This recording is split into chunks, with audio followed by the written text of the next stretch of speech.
any further action because it benefits the Liberals politically right now, and says that your direction would be more in sync with the U.S. administration's direction.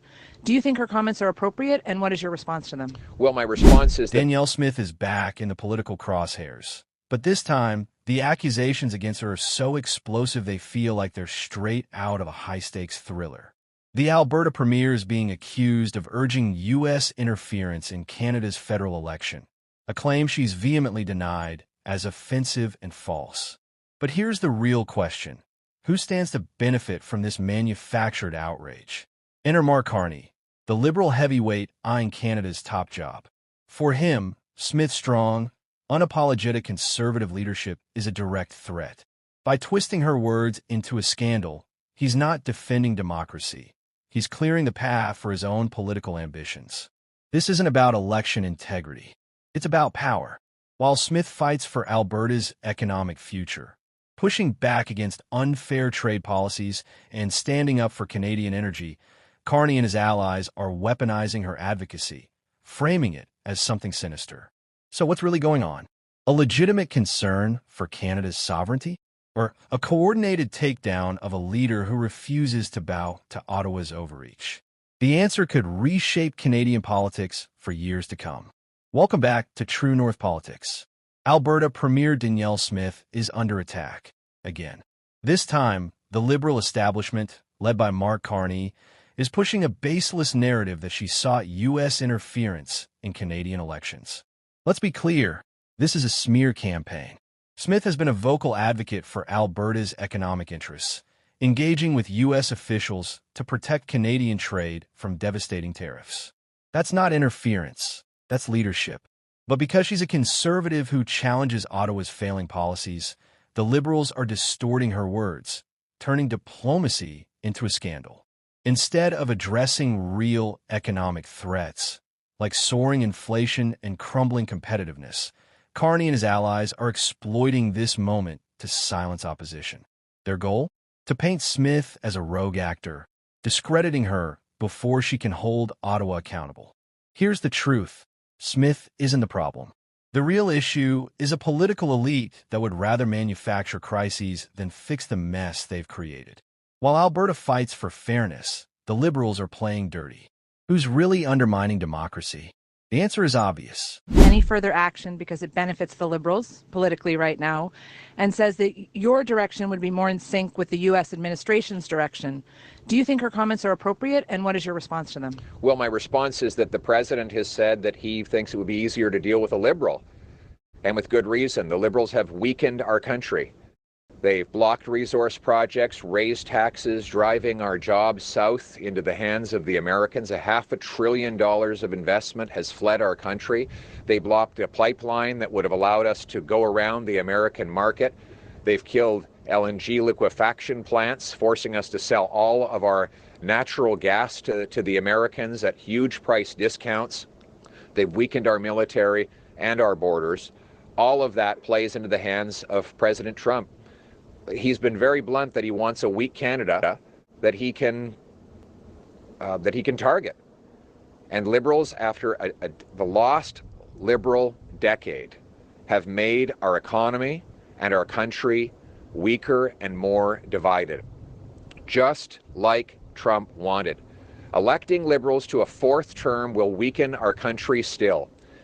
That is why we need to put Canada first for a change, with a new Conservative government that will axe taxes, unleash our resource production, build pipelines, secure our border, rebuild our armed forces, and stand up to Donald Trump from a position of strength. Alberta Premier Danielle Smith recently said that she had asked the United States administration to pause their tariffs during the federal election because they were benefiting Liberals in the polls and hurting Conservatives under Pierre Poilievre. What is your response to those comments, and will you be able to work with the Premier in light of that revelation? Well, my responsibility is to work with all Canadians, with all stakeholders, certainly with the premiers, with national Indigenous organizations, with Labour, with other stakeholders, with everyone. So that's my responsibility. I take that seriously. I was pleased that at the First Minister's meeting we had unanimous consent on our communique, on our objectives. We have to follow through with action for that. With respect to the Premier's comments, I take note of her alignment of Mr. Poilievre with Mr. Trump, and would note that that's one of the decisions that Canadians will have to make, whether they want a government that is unifying, that's standing up for Canada, and is taking focused action to build a better economy, or they want division and Americanism. And that's what Mr. Poilievre seems to be offering and just endorsed. Danielle Smith's Breitbart interview was crystal clear. She called out how liberal trade posturing was tilting the political scales, not begging for U.S. interference. Her point? A conservative government would fix this mess with real diplomacy, not performative disputes. But Mark Carney and his liberal spin machine twisted her words into a conspiracy theory. Why? Because taking down a powerhouse conservative like Smith isn't about truth, it's about silencing opposition. This isn't just a smear campaign, it's hypocrisy in HD. The same liberals who scream about foreign interference are now inventing it to crush a political rival. Canadians aren't fooled. They see a party so desperate to cling to power that they'll weaponize fear instead of fixing the economy, instead of securing trade deals, instead of leading. Smith's real crime? Telling the truth that Canada deserves better than liberal failures. Hey, does a 1-month pause on auto tariffs change things for your province? I was just looking at your pretty grim jobs number, and I can tell you it's only going to get worse in March. I mean, you've already had 100,000 private sector job losses in the first 2 months of the year. And now with these tariffs overlaid, it's creating a dynamic where instead of talking about how we can each buy more from each other, so both of us can benefit from higher job growth, now a tariff war creates the dynamic where each nation is going to buy less from each other. And that may include oil and gas, but if it doesn't include oil and gas immediately, then it's just going to be higher costs. I've seen some of the analysis that 40 cents a liter, or pardon me, 40 cents a gallon is going to be the increase in the amount of gasoline prices at the pump that relies on Canadian oil for the supply. So this isn't good for American consumers. It's not good for American job creators or those who need to work. And I think it's only going to get worse as long as these tariffs stay in place. What is it going to mean for people in Alberta? I can tell you that because we have 4.3 million barrels of oil, we've got access to the West Coast through a brand new pipeline, Trans Mountain. Our oil goes all the way down to the Gulf Coast. If the Americans don't want to buy our products, if that's part of the solution is that they want to buy less from us, then we're going to have to look for new markets for our oil and gas, for our uranium, for our nickel, for all of our critical minerals, for our electricity. And again, I don't think that that's the intention of what American job creators want. I think they want those raw materials so they can create good American jobs, so they can create American goods that the world can buy. But that is, unfortunately, the reality of what we're seeing. As long as these tariffs stay in place, we're going to have to start looking for new markets. I'd prefer to work with the Americans on increasing the amount that we sell, but that doesn't seem to be in the cards right now. Let's be crystal clear. Danielle Smith has every right to advocate for a federal government that shares Alberta's conservative values. When she suggested that Pierre Poilievre would have a stronger working relationship with the Trump administration, she wasn't calling for election interference. She was stating an obvious political reality. The Liberals, terrified of being exposed for weakening Canada's global standing, are now desperately reframing her honesty as treason. This isn't about Smith's words, it's about the Liberals' fear. Fear of a leader who refuses to apologize for demanding fiscal sanity. Fear of a premier who calls out their disastrous policies instead of bowing to Ottawa's failures. And most of all, fear of losing control. Mark Carney's rush to attack Smith exposes his real mission, silencing conservative opposition so he can remake Canada in his own image. The timing says that all Smith's comments came before Carney even entered the race, proving this is nothing but a manufactured crisis. The Liberals are rewriting history to fit their narrative, hoping Canadians won't notice. But we see the game.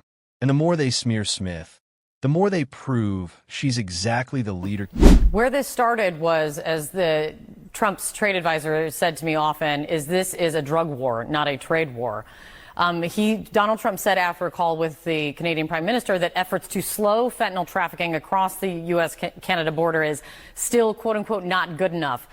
Setting aside the fact that less than 1% of the fentanyl coming into the United States came through Canada, that clearly does not matter to him. Is there more that you and your province can do on that front, do you think? Our province has really met the objectives. We're putting $30 million into interdiction teams for contraband smuggling, including tobacco, which is a problem we know. We've got another $30 million that we've got sheriffs at the border with drugs, sniffer dogs, drones, and Black Hawk helicopters.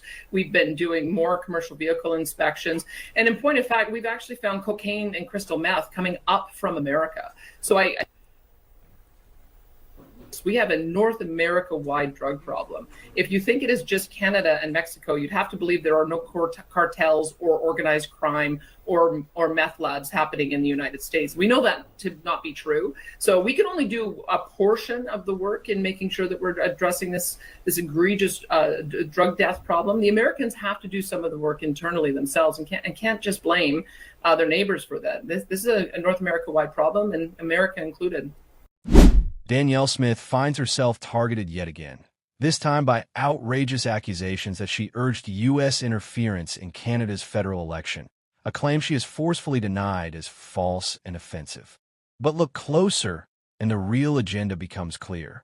This controversy reeks of political opportunism, spearheaded by Liberal heavyweight Mark Carney, who sees Smith's strong conservative leadership as an obstacle to his own ambitions. By twisting her words into a scandal, Carney isn't protecting democracy, he's eliminating a rival. Smith's comments during her Breitbart interview were straightforward. She expressed concern that liberal trade posturing was politicizing economic issues and noted that a conservative government could foster better cooperation with the U.S. That's not interference, it's common sense. Yet Carney and his allies have deliberately misrepresented her remarks, weaponizing them to paint her as a foreign collaborator. This is hypocrisy at its finest. The same liberals who claim to combat disinformation are now manufacturing it, all to silence a leader who dares to challenge their failing policies. What's truly alarming is the liberal establishment's desperation. Instead of addressing the real issues, economic instability, declining trade competitiveness, and Ottawa's mismanagement, they've chosen to invent a crisis.